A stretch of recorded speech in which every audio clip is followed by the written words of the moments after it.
Meus queridos irmãos, a paz do Senhor Jesus, eu gostaria de trazer a meditação dos irmãos, o texto que está em Tiago 3, versículos 1 a 12, que diz assim: Meus irmãos, muitos de vós não sejam mestres, sabendo que receberemos mais duro juízo, porque todos tropeçamos em muitas coisas. Se alguém não tropeça em palavra, o tal é perfeito e poderoso para também refrear todo o corpo. Ora, nós pomos freio nas bocas dos cavalos para que nos obedeçam, e conseguimos dirigir todo o seu corpo. Vede também as naus, que sendo tão grandes e levadas de impetuosos ventos, se viram com um bem pequeno leme, para onde quer que a vontade daquele que as governa. Assim também a língua é um pequeno membro, e gloria-se de grandes coisas. Vede com grande bosque um pequeno fogo incendeia. A língua também é um fogo. Como um mundo de iniquidade, a língua está posta entre os nossos membros e contamina todo o corpo, e inflama o curso da natureza, e é inflamada pelo inferno. Porque toda a natureza, tanto de bestas feras como de aves, tanto de répteis como de animais do mar, se amansa e foi domada pela natureza humana. Mas nenhum homem pode domar a língua. É um mal que não se pode refrear. Está cheia de peçonha mortal. Com ela bendizemos a Deus e Pai, e com ela amaldiçoamos os homens feitos à semelhança de Deus. De uma mesma boca procede bênção e maldição. Meus irmãos, não convém que isto se faça assim. Porventura deita alguma fonte de um mesmo manancial água doce e água amargosa? Meus irmãos, pode também a figueira produzir azeitonas ou videira figos? Assim tampouco pode uma fonte dar água salgada e doce. Glória a Jesus. Meus queridos irmãos, o texto que acabamos de ler começa com a forte advertência à liderança, considerando que essa receberá juízo mais duro, inclusive uma sugestão, vamos dizer assim, do Tiago aqui, inspirado pelo Espírito Santo, que diz: Meus irmãos, muitos de vós não sejam mestres, sabendo que receberemos mais duro juízo.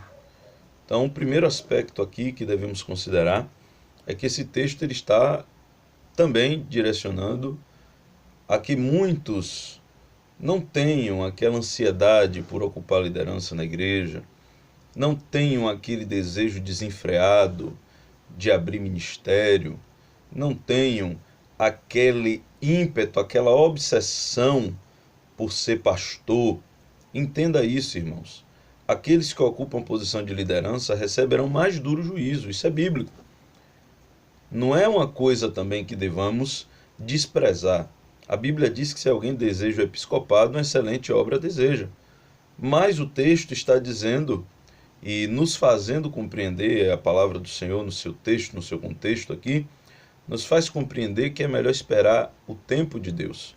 É melhor esperar que o Senhor direcione, é melhor esperar que o Senhor delibere sobre esta causa. Se você tem chamado de Deus na sua vida, espere o tempo, vai se cumprir, Deus vai te abençoar no tempo devido. É o primeiro ponto. O segundo ponto é que devemos ter muito cuidado, porque aqueles que ocupam posição de ensinamento são responsáveis por aquilo que ensinam. Por aquilo que ensinam. E aí, a responsabilidade se torna maior. Porque alguém que não é professor de escola dominical, alguém que não é dirigente de congregação, alguém que não é pastor, talvez a sua voz não tenha tanta abrangência. E talvez um conceito errado contamine no primeiro momento essa própria pessoa, ao passo que, cremos em Deus, chegará depois o esclarecimento da parte do Senhor.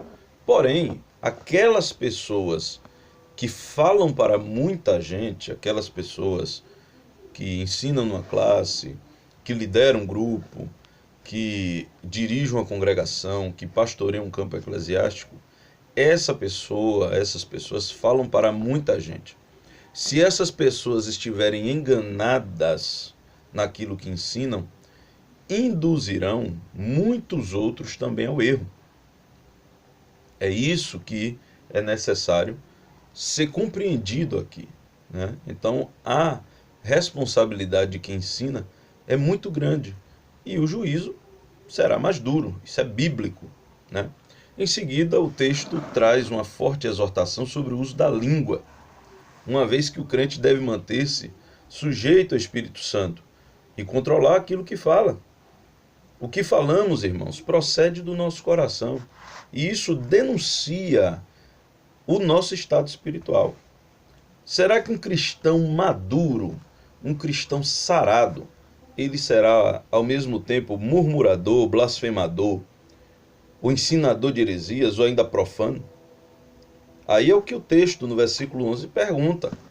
Pode deitar de uma fonte, aí a fonte é o coração, água, a palavra falada, boa e ruim, aqui o contexto é de língua, é de algo que é verbalizado, que é falado. Pode deitar de uma fonte água boa e ruim? O 12 responde, assim como a figueira não pode produzir azeitona ou videira, o mesmo manancial também não pode produzir água doce e água amargosa, nos trazendo a clara compreensão de que um coração doente não pode produzir palavras saudáveis. Mateus 15,18 diz, mas o que sai da boca procede do coração e isso contamina o homem. O que falamos, irmãos, é importante termos isso em mente. O que falamos, o que sai da nossa boca, revela o que está em nosso coração. Lucas 6, do 43 ao 45, nos mostra que a fonte é quem determina que tipo de água vai sair. Veja o que diz o texto. Porque não há boa árvore que dê mau fruto, nem má árvore que dê bom fruto. Porque cada árvore se conhece pelo seu próprio fruto.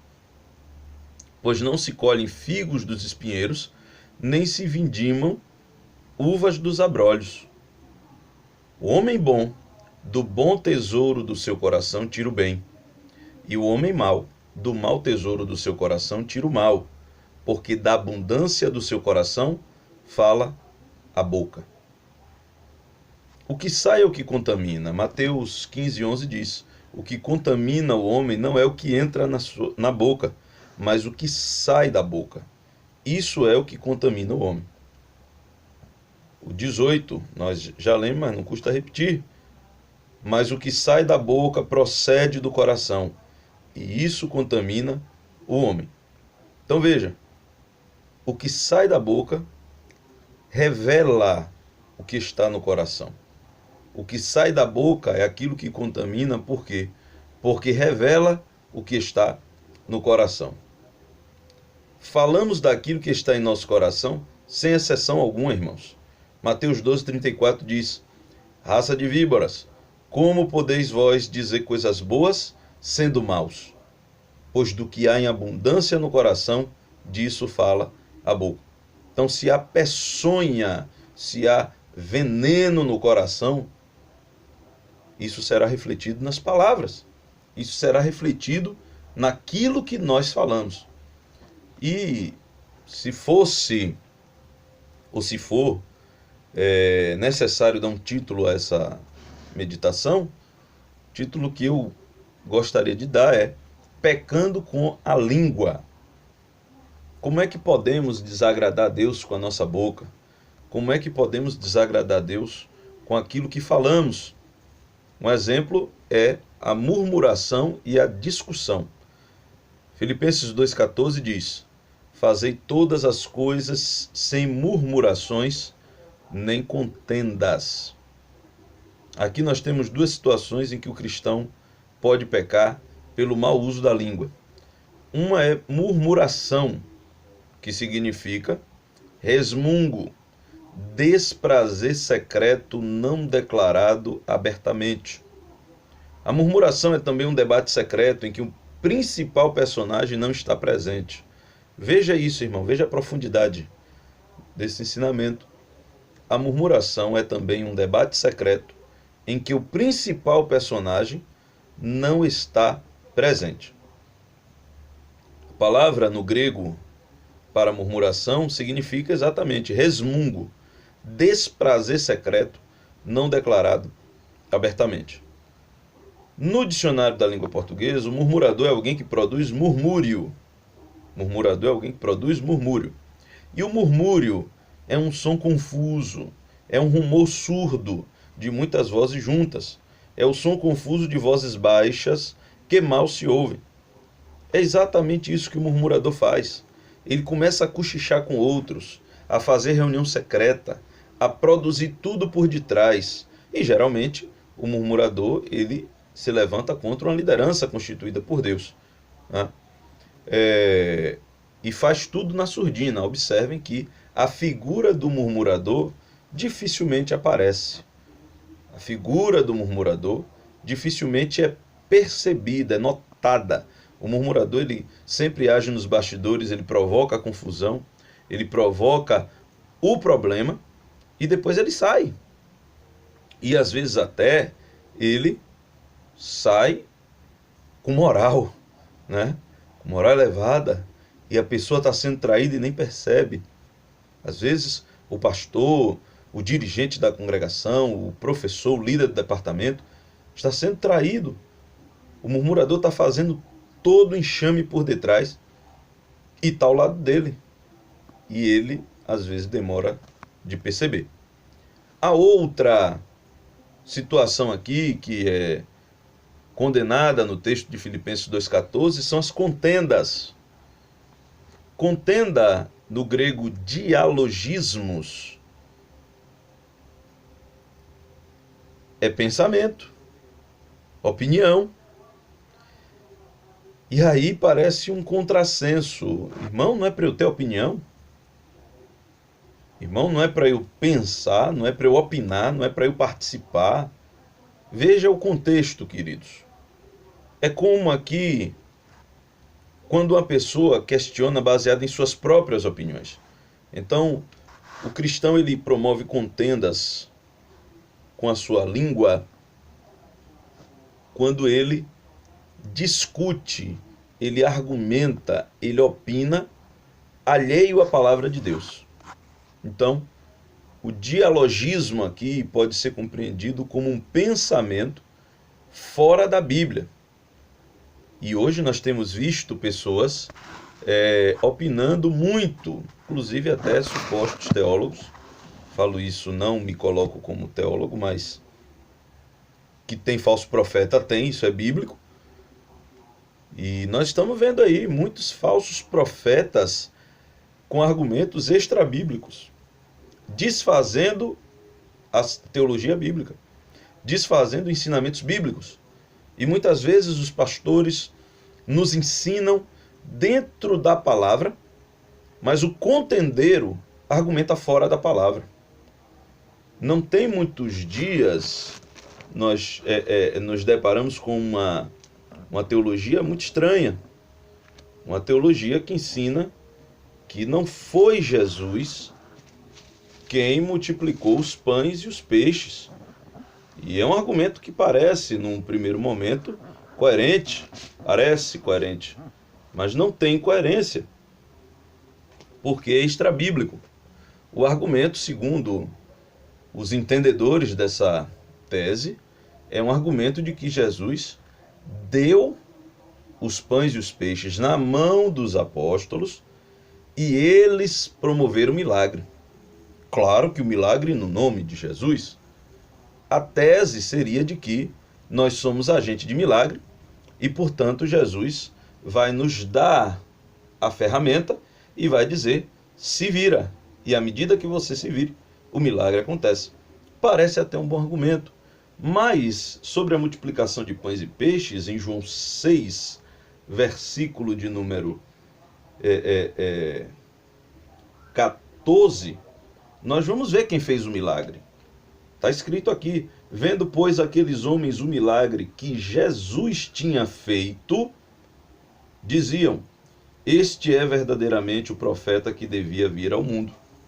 Então, se a Bíblia diz que quem fez o milagre da multiplicação dos pães e dos peixes foi Jesus, qualquer argumento fora da Bíblia, por mais lógica que pareça ter, por mais coerência que pareça ter, é um argumento que deve ser descartado. E hoje, infelizmente, muitas pessoas estão usando esse tipo de dialogismo. Mas a verdade, irmãos, é importante entendermos, a verdade é o que diz a Bíblia. A verdade é a palavra de Deus. E o fato de termos a mente de Cristo, conforme 1 Coríntios 2,16, nos leva a discernir as coisas espirituais. Mas os carnais, eles andam segundo o entendimento humano. E por isso, muitas vezes, é por isso o texto diz que fazei todas as coisas sem murmurações nem contendas, ou seja, sem armadas e também sem dialogismos, ou seja, sem argumentações fora do que ensina a palavra do Senhor. E aí talvez alguém me pergunte, se eu não posso murmurar nem opinar, o que eu devo fazer? É uma excelente pergunta. Se você vê na sua igreja, e aqui é uma opinião muito pessoal, né? É uma opinião muito particular minha, mas baseada na palavra do Senhor, e é o que eu busco praticar, né? O cristão deve agir